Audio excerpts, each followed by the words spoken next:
মৰিয়নিৰ মহাদেৱ আগৰৱালা উচ্চতৰ মাধ্যমিক বিদ্যালয়ৰ ৯৩ সংখ্যক প্ৰতিষ্ঠা দিৱস উদযাপন। মৰিয়নি মহাদেৱ আগৰৱালা উচ্চতৰ মাধ্যমিক বিদ্যালয় হৈছে যোৰহাট জিলাৰ ভিতৰতে এখন উল্লেখযোগ্য আগশাৰীৰ শিক্ষানুষ্ঠান। ১৯৩৩ চনতে গঢ় লৈ উঠা এই বিদ্যালয়খনে আহি ৯৩ বৰ্ষত ভৰি দিলেহি। সোমবাৰে ৯৩ সংখ্যক প্ৰতিষ্ঠা দিৱস উদযাপন কৰিলে মহাদেৱ আগৰৱালা উচ্চতৰ মাধ্যমিক বিদ্যালয়ৰ। পুৱা এক ৰহনীয়া সাংস্কৃতিক শোভাযাত্ৰা উলিয়াই ছাত্ৰ ছাত্ৰী আৰু শিক্ষক শিক্ষয়িত্ৰীসকলে বিভিন্ন জাতি জনগোষ্ঠীৰ জাতীয় সাজপাৰ পৰিধান কৰি এক সম্প্ৰীতিৰ নিদৰ্শন দাঙি ধৰে। ইয়াৰ পিছত ডক্টৰ মনমোহন সিং ৰাজহুৱা প্ৰেক্ষাগৃহত অনুষ্ঠিত কৰা মুকলি সভাত সভাপতিত্ব কৰে বিদ্যালয়খনৰ অধ্যক্ষ প্ৰীতম শইকীয়াই। বিদ্যালয়ৰ শিক্ষয়িত্ৰীসকলে সভাৰ প্ৰাক মুহূৰ্তত এটি আৰম্ভণি গীত পৰিৱেশন কৰে। সভাত প্ৰাক্তন শিক্ষক শিক্ষয়িত্ৰী অধ্যক্ষ আৰু অতিথিসকলক সম্বৰ্ধনা জনোৱা হয়। শিক্ষক মনোজ শৰ্মাই আঁত ধৰা এই সভাতেই সেৱাৰ প্ৰাক্তন শিক্ষা সচিব কমলজ্যোতি গগৈয়ে পৰাগ নামৰ এখন মুখপত্ৰ উন্মোচন কৰে আৰু ছাত্ৰ ছাত্ৰীৰ বুদ্ধিমত্তাৰ বিষয়ে বহল ব্যাখ্যা কৰে। বিধায়ক ৰূপজ্যোতি কুৰ্মীয়েও ছাত্ৰ ছাত্ৰীক মোবাইলৰ সদ্ব্যৱহাৰৰ বিষয়ে পৰামৰ্শ দিয়ে। মৰিয়নি জাতীয় বিদ্যাপীঠৰ অধ্যক্ষ ৰঞ্জিত গোহাঁই বৰুৱা, বীৰ লাচিত সেনা অসমৰ যোৰহাট জিলাৰ সভাপতি আদিত্য পানী ফুকন, প্ৰাক্তন ছাত্ৰ ধৰ্মেন্দ্ৰ চেতিয়াকে আদি কৰি কেইবাগৰাকী বক্তাই বহুমূলীয়া ভাষণ আগবঢ়ায়। শেষত সকলোৱে জাতীয় সংগীত পৰিৱেশন কৰি সভাৰ সামৰণি পৰে। বিদ্যালয়খনৰ এই ৯৩ সংখ্যক প্ৰতিষ্ঠা দিৱসটোৱে সকলোকে স্মৃতি ৰোমন্থন কৰাৰ লগতে শিক্ষাৰ জ্যোতি উদ্গিৰণ হোৱাত নিশ্চিত কৰিলে। অধ্যক্ষ প্ৰীতম শইকীয়াই আৰু শিক্ষক শিক্ষয়িত্ৰীসকলৰ সুন্দৰ প্ৰচেষ্টাত সুকলমে সামৰণি পৰে দিনজোৰা কাৰ্যসূচীৰে অনুষ্ঠিত কৰা প্ৰতিষ্ঠা দিৱসটিৰ। ৯৩ সংখ্যক মহাদেৱ আগৰৱালা হায়াৰ ছেকেণ্ডেৰী বিদ্যালয় মৰিয়নি সমষ্টিৰ অন্যতম বহু পুৰণি এখন বিদ্যালয় আৰু ইয়াৰ পৰা বহু IAS অফিচাৰ IPS অফিচাৰ ইয়াৰ লগতে ডক্টৰেট আৰু ডক্টৰ ইঞ্জিনিয়াৰ এডভকেট বহু সৃষ্টি হৈছে। কিন্তু আমি শেহতীয়াকৈ এই বিদ্যালয়ক আদৰ্শ বিদ্যালয় ৩ কোটি টকাৰ আঁচনি ইতিমধ্যে কাম কৰি আছোঁ। আটল টিংকাৰিং লাইব্ৰেৰী দিছোঁ। ইয়াৰ লগতে মৰিয়নি সমষ্টি যিহেতু অন্যতম মাজমজিয়া স্থানত আছে, মোৰ মাতৃৰ স্মৃতিত এভাগী পুথিভঁৰাল আমি আৰম্ভ কৰিছোঁ আৰু খুব সুন্দৰভাৱে আগুৱাই লৈ যাবলৈ মন আছে। পুথিভঁৰাল ভাগি বহুখিনি কৰিছোঁ আৰু দেখা পাইছোঁ গুণোৎসৱতো এবাৰ ভাল ফলাফল এই গ্ৰেড পাইছে। আমি বিচাৰোঁ এই প্লাছ পক অহা বৰ্ষত শেহতীয়াকৈ প্ৰযুক্তিবিদ্যাৰ যি জ্ঞানেৰে আজি নৱপ্ৰজন্মক আমি আগুৱাই ল'বলৈ প্ৰয়াস কৰিছোঁ। এই মুহূৰ্তত এটাই আহ্বান জনাম যে আমাৰ অভিভাৱকসকলে বিশেষভাৱে মোবাইলৰ সদ্ব্যৱহাৰ লৈ পেলাই যেন আমাৰ ছাত্ৰ ছাত্ৰীসকলক উঠি অহা প্ৰজন্মক যেন ভাল জ্ঞান দিয়ে। বিশেষভাৱে কিছু এপ, সেই এপসমূহ আমাৰ সাধাৰণতে ল'ৰা ছোৱালীবোৰক দেখা গৈছে ক'ৰবাত ভালতকৈ বেয়াহে কৰিছে। এই এপবোৰ হয়তো হ'ব পাৰে ইনষ্টাগ্ৰাম হ'ব পাৰে, হয়তো ফেচবুকো হ'ব পাৰে। এইবোৰ এপৰ যোগেদি দেখা পাইছোঁ কিবা ক্ষতি হৈ আছে ল'ৰা ছোৱালীবোৰক। সেইকাৰণে আহ্বান জনাম পাৰিলে এইবোৰ নকৰি ইনষ্টাগ্ৰাম ফেচবুক এটা বয়স যেতিয়া হৈ যাব, চাকৰি পাব বা চাকৰি যোগ্য হৈ যাব, তাৰপিছত এইবোৰ লাগিলে তেওঁলোকে ডাউনলোড কৰি লওক আৰু তেওঁলোকে তাৰ পৰা মনোৰঞ্জন কিবা ল'ব বিচাৰিলে ল'ব পাৰে।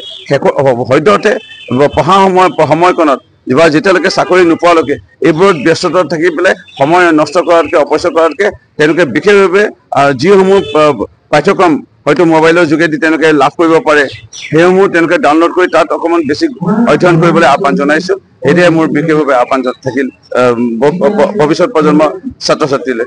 প্ৰতিষ্ঠা দিৱস আচলতে ১৯৩৩ চনৰ পাছত আমি দ্বিতীয়বাৰৰ বাবে প্ৰতিষ্ঠা দিৱস ইয়াত উদযাপন কৰিছোঁ। যোৱাবাৰ অতি অনুষ্ঠুপীয়াকৈ আচলতে প্ৰতিষ্ঠা দিৱস উদযাপন কৰা হৈছিল।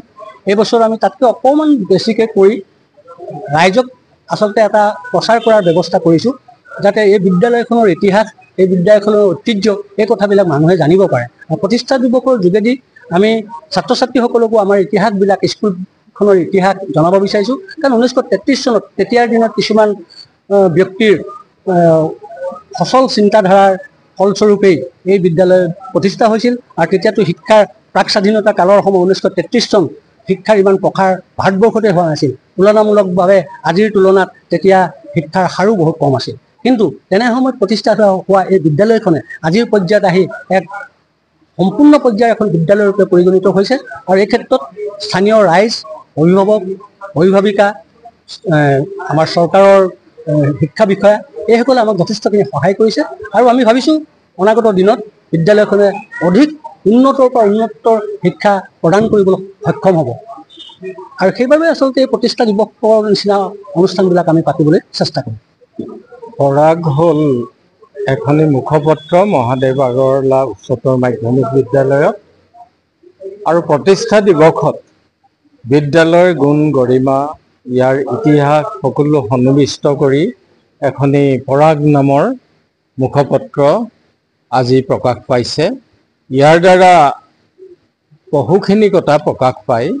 বহুতে ভাবে যে এখনি কিতাপ প্ৰকাশ পালে আৰু তাত, কিন্তু নপঢ়াসকলে বুজি নাপাব তাত কি থাকে। এই মুখপত্ৰৰ দ্বাৰা ল'ৰা ছোৱালীবিলাকে নিজে লিখি লিখি ভৱিষ্যতে ডাঙৰ বাতৰি কাকত, আলোচনী বা তেওঁলোকে পাঠ্যপুথিত মানে লিখিবগৈ পৰা হয়গৈ আৰু সেইখিনি বৰ ডাঙৰ কথা।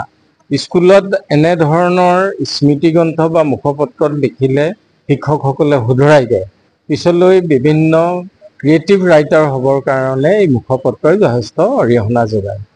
আৰু 33 চনতে স্থাপন হোৱা এখন বিদ্যালয়ৰ গুণ গৰিমা আৰু প্ৰতিষ্ঠা দিৱসৰ লগত বহুকেইটা উদ্দেশ্য ইয়াত সংযুক্ত হৈ থাকে। প্ৰথম কথা হ'ল প্ৰাক্তন শিক্ষকসকল আহিছে, যিসকলৰ অৱদান আছিল ই অনস্বীকাৰ্য, আৰু দ্বিতীয়তে নতুনসকলে ইয়াত এটি মানে সন্মিলন ঘটিছে। এই সন্মিলনটোৱে বহুখিনি কথা কয় আৰু পুৰণা স্মৃতিয়ে নতুনসকলক বহু কথাই শিকায়। মই আশা কৰিছোঁ ভৱিষ্যতলৈ এই মৰিয়নি অঞ্চলৰ এখনি মধ্যমনিৰ উচ্চতৰ মাধ্যমিক বিদ্যালয় মহাদেৱ আগৰৱালাই আৰু আগবাঢ়ি যাব আৰু ভাল গুণগত শিক্ষা ইয়াত প্ৰতিষ্ঠা হ'ব। ধন্যবাদ। আজি আমাৰ বিদ্যালয়ৰ প্ৰতিষ্ঠা দিৱস। 1933 চনত এই দিনটোতে এই বিদ্যালয়খন স্থাপন হৈছিল। প্ৰতিষ্ঠা দিৱসত অতীত ঐতিহ্য সোঁৱৰণ কৰা হয় আৰু ভৱিষ্যতলৈ আগবাঢ়ি যাবৰ বাবে বৰ্তমানৰ লগতে ৰিজাই চোৱা হয় আৰু ই ভৱিষ্যতে আগবাঢ়ি যোৱাৰ বাবে পথ সূচনা কৰে। আজিৰ সভাখনেও আমাক এই বাৰ্তা দিছে আমি ভৱিষ্যতে কেনেকৈ আগবাঢ়িব লাগিব আৰু পূৰ্বতে আমাৰ যিসকলে ত্যাগ কৰিছিল সেই ত্যাগৰ গুণ গৰিমা আমি আজি ৰোমন্থন কৰিছোঁ। বৰ্তমান বহু সুবিধা বিদ্যালয়সমূহলৈ আহিছে, চৰকাৰেও হাত উজান দিছে। তাৰ পিছতো আমাৰ ছাত্ৰ ছাত্ৰীসকল বা সমাজৰ প্ৰতিজন নৱপ্ৰজন্ম শিক্ষিত হৈ উঠিছে বুলি ক'ব পৰা নাই।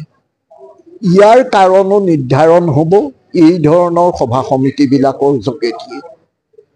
প্ৰতিষ্ঠা দিৱস সাৰ্থকভাৱে পালন কৰাটো অতি প্ৰয়োজন।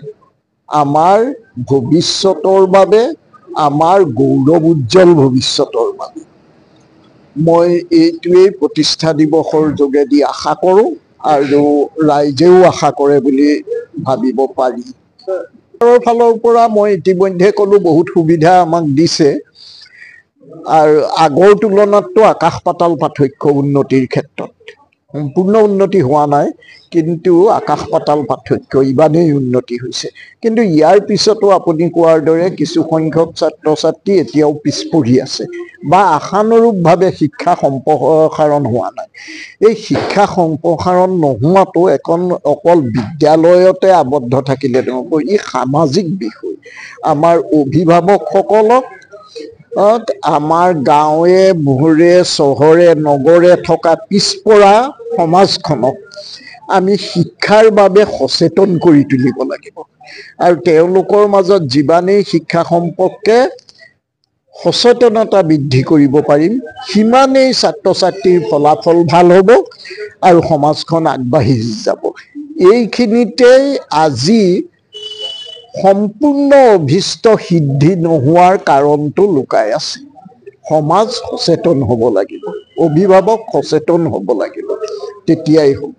পূৰ্বতে অসমত কি হৈছিল, একেবাৰে শিক্ষিতৰ সংখ্যা নাছিল, কিন্তু গাঁৱৰ মানুহে বাঁহ কোনেও লিখিব পঢ়িব নাজানে, কিন্তু বাঁহ কাঠ কাটি বিদ্যালয় তেওঁলোকে নিৰ্মাণ কৰিছিল, কাৰণ তেওঁলোকে কৈছিল যে আমাৰ ল'ৰা ছোৱালীবিলাক শিক্ষিত হ'ব লাগিব, সমাজখন আগবাঢ়ি যাব লাগিব।